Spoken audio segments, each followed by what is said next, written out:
ఇంకొకటి జనవరిలో కేసీఆర్ హరీష్ రావు వంతు విచారణకు పిలువనున్న కాళేశ్వరం కమిషన్ అట. ఏడాది అయింది. ఈ కమిషను ఆ కమిషను ఏ కమిషన్లు.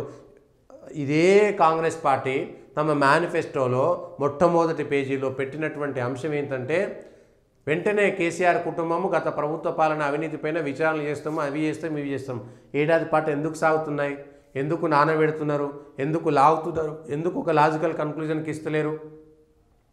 అది కాళేశ్వరం కావచ్చు, మిషన్ భగీరథ కావచ్చు, మిషన్ కాకతీయ కావచ్చు, డ్రగ్స్ కావచ్చు, మియాపూర్ భూముల కుంభకోణం కావచ్చు, ఔటర్ రింగ్ రోడ్డు యొక్క మెయింటెనెన్స్కి సంబంధించినటువంటి అంశం కావచ్చు, విద్యుత్ కొనుగోలు ఒప్పందం కావచ్చు, లేకపోతే ఫామ్ హౌస్కు సంబంధించినటువంటి ఎమ్మెల్యేల కొనుగోలుకు సంబంధించినటువంటి అంశం కావచ్చు.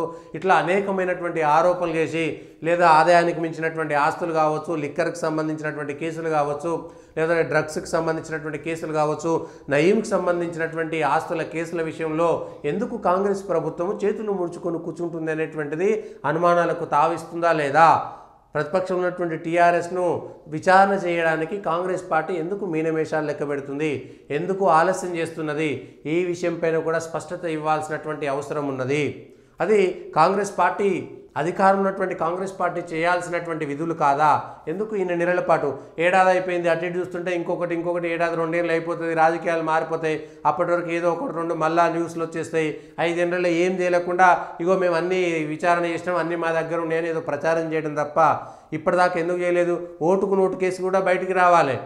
ఓటుకు నోట్లో కూడా ఫోన్ ట్యాపింగ్ జరిగింది కదా, ఆ విషయంలో కూడా క్లారిటీ రావాలి, కన్క్లూజన్ రావాలి.